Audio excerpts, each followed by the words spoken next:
With Pierre-Emerick Aubameyang set to go to the African Cup of Nations in January and Alexandre Lacazette's future very uncertain, will Mikel Arteta's Arsenal be signing a brand new centre forward in the January transfer window? Well, let's get an update today on Dusan Vlahovic from Fabrizio Romano. Also, which Arsenal players look set to be loaned out, and will Arsenal also be in for a brand new central midfielder? Join me as we find out in the latest Arsenal news today.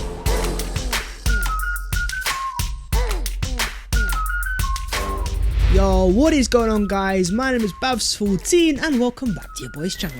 As per, make sure to go down there and smash a like on the video, and also while you guys are down there, please do consider subscribing to the boys channel, because if you aren't aware, we're on the road to 70,000 subscribers. But let's get into the Arsenal news, and let's start off with Arsenal's potential brand new centre forward. Now, in terms of Arsenal's current strikers, we have quite a few. You've got Pierre-Emerick Aubameyang, Alexandre Lacazette, Flo Balogun, and also Eddie Nketiah. And in terms of the main man there, Aubameyang, the Arsenal captain, now 32 years of age, he's Arsenal's go-to man. But in terms of Aubameyang, he is of course a Gabonese international centre forward. And in terms of his country, Gabon, they are going to be part of the African Cup of Nations, which is set to run between January the 9th and February the 6th of 2022, with Aubameyang, Thomas Partey, Mo Elneny and Nicolas Pepe all set to miss games against Spurs away and Burnley at home. The likes of Aubameyang and Thomas Partey, integral parts of the spine of Mikel Arteta's Arsenal, both set to miss some important games. And with them being going for a month as of right now with the whole COVID regulations, we're not quite sure if these guys are going to have the quarantine before going to AFCON and also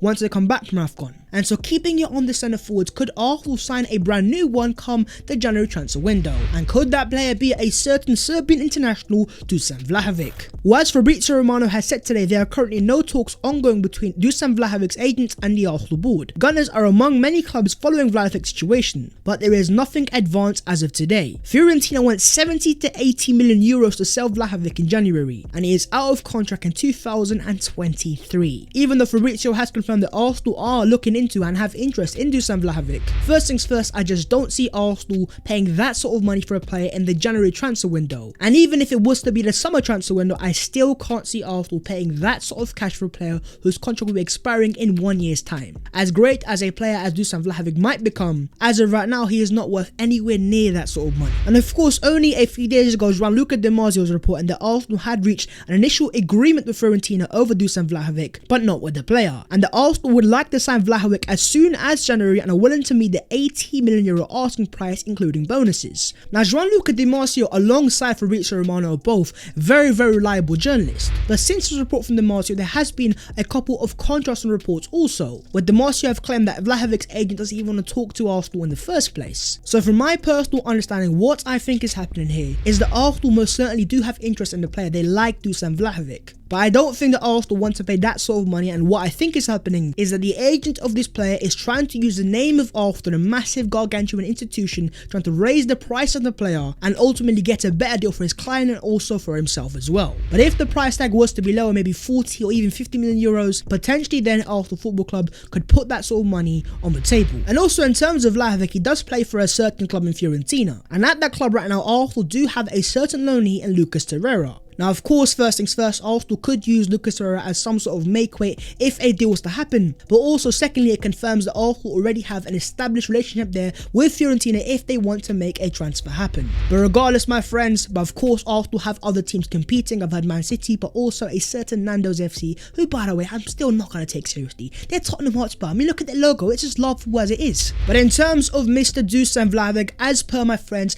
make sure to get down below in the comments and let me know your thoughts on this player. And if not Dusan Vlahovic, are there any other centre forwards that you want to see Arsenal sign? Keeping it on the centre forwards, reports in Spain are claiming that Alexandre Lacazette has decided against renewing his contract with Arsenal due to his intention of joining Atletico Madrid next summer. But also, we have seen some reports linking Lacazette to a move away from Arsenal as soon as January. But with the Aubameyang already going to AFCON and also being lone centre forwards, I just don't see how Arsenal are going to sell Lacazette come as soon as the January transfer window. But if it came down to you guys, is Lacazette a player in the first place that Arsenal should be letting go of? Simon Collins is reporting that Arsenal and Ghana are being sensible with Thomas Partey, who has not yet been called up as a groin issue is still being assessed. He is unlikely to play versus Ethiopia on Thursday, but he may play against South Africa on Sunday.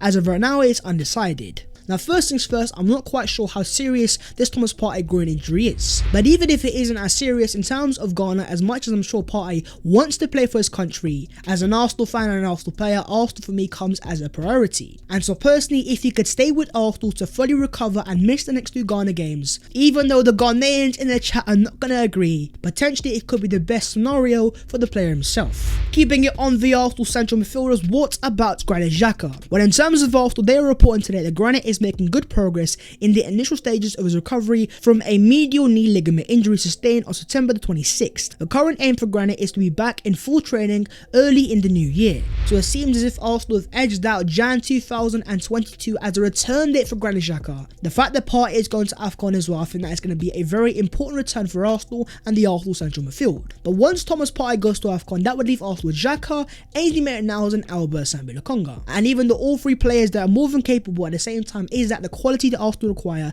if Arsenal is serious about a top 4 charge. And potentially with Partey going, could Arsenal dip their hands in the January transfer market instead for a brand new central midfielder? Or potentially could they rely upon a certain Ainsley Maitland-Niles instead? Because as Mikel Arteta said after the game against Watford, on Ainsley Maitland-Niles, I see a different player in terms of his urgency and his commitment. The fact that Mikel Arteta has given Maitland-Niles his brand new chance in an Arsenal shirt, and he's once again trusting Ainsley Maitland-Niles as an Arsenal player. Ainsley Maitland-Niles is finally getting a chance at Arsenal to play in his preferred position as a central midfielder. And to be fair to the guy, in every game he has played, he has performed to a very good level and impressed many Arsenal fans in the Carabao Cup and also in the Premier League. And so ultimately this falls back into the hands of Mikel Arteta. Does he want to spend his transfer funds on a brand new central midfielder, or does he trust upon Ainsley Maitland-Niles to deputise when Partey goes to AFCON? But if it came down to you, man, would you guys sign a brand new central midfielder in the January transfer window? Okay, then moving on to Arsenal potential loanees. Now, as you guys might be aware, Arsenal do have quite a few top up-and-coming Arsenal youngsters, but there are a few of these youngsters that have got to the stage where these guys are past playing academy football. And the one in particular I'm pointing out here is Folarin Balogun, who, as Football London are reporting, was involved in the opening 2 Premier League fixtures against Brentford and Chelsea. But with there being no Europa League football and limited Carabao Cup matches,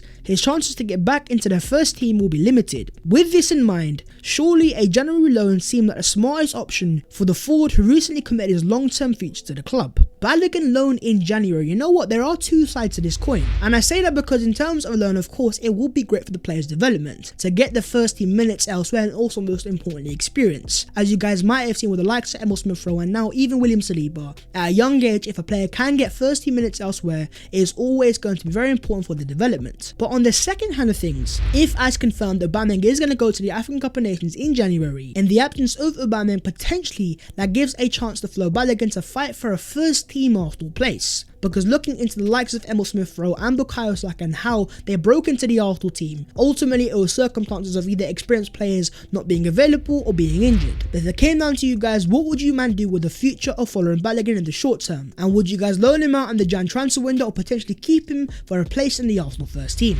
Aaron Ramsdale on an interview on YouTube has said, Ben White, Gabriel, Tomiyasu, KT or Nuno, whenever they are playing, we actually really enjoy defending. Ben said to me in the middle of the game, when you make a save, I just want to punch you in the face. The current passion that these Arsenal defenders are defending with. And it's not just quotes like this, but ultimately the record itself. 5 clean sheets in the last 8 Premier League games. As an Arsenal fan, I can say this from my chest, I have never seen Arsenal be so confident in the defensive phase. And in terms of the Arsenal defenders, let's talk about a certain Nuno Tavares, who, if we are to look into his overall stats from a small sample size this season, as you guys can see, this guy is absolutely balling. Crosses completed, progressive carries, progressive receptions, added attacking value and aerial wins. You guys know that your boy is a massive fan of Kieran Tierney, Tesco's finest, but as of right now, Nuno Tavares is giving this guy a massive run for his money. And you know what, your boy personally loves to see it. The fact that Nuno Tavares is coming for what, £6 million, he's not just playing as a cover, he's playing as a competition. And that ultimately gives the rest of the Arsenal squad this competitive edge, and ultimately hopefully it pushes Kieran Tierney to become a far better version of himself, because so far this season, I will lie to you guys, I have been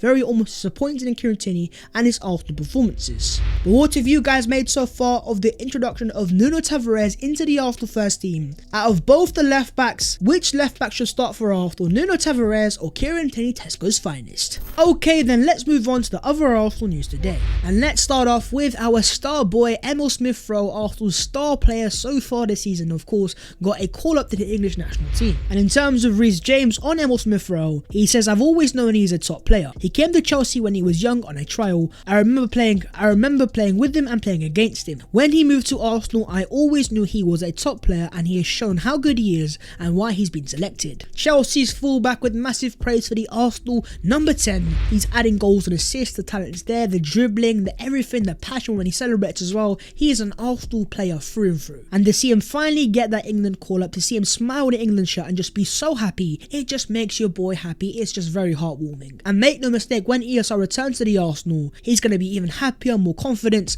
and hopefully more inspired to work harder to earn himself another England call up the next time the next international break comes up, which by the way is in a long time, and thankfully for that. Arsene Wenger in Arsenal says, "I will support the club until the end of my life because I think I contributed a lot to what the club is today.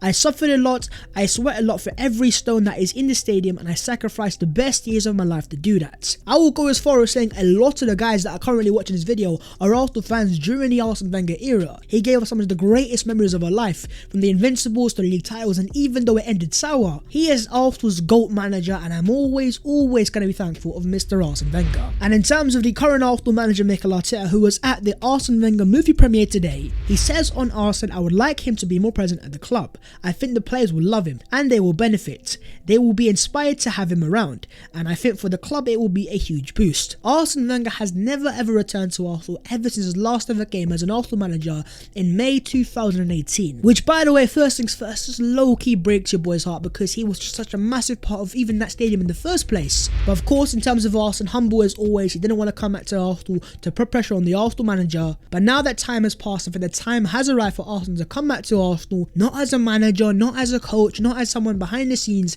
just as an Arsenal fan that we all know that he is, and his love for the club is always going to be seen. And finally, here's a stat for you guys, as no side has won more points than Arsenal at home in the Premier League this season with 13. That is the joint best record in the Premier League alongside Chelsea, and for Mikel Arteta that is just a massive boost. Because in terms of Arsenal under Arteta, last year we struggled at home massively, losing to Burnley, losing to Wolves, Aston Villa, Leicester, and in terms of Arsenal's home form, it is just so important if Arsenal are serious about any sort of top 4 charge. If Arsenal can sort out the home form and keep it consistent, and finally once again make the Emirates Stadium a fortress, it gives Arsenal a massive boost if they are to make the top 4. But that is the video there and there. If you guys have enjoyed, make sure to go down there and smash a like on the video, and also do subscribe to your boy's channel if you guys are new. If you would like to follow your boy on them social medias, then the links will be down below in the description. But that was the latest Arsenal news today. Dusan Vlahovic will Arsenal sign a centre forward. I guess we're going to have to wait and see. But until then, my friends, I will see you guys later in a bit.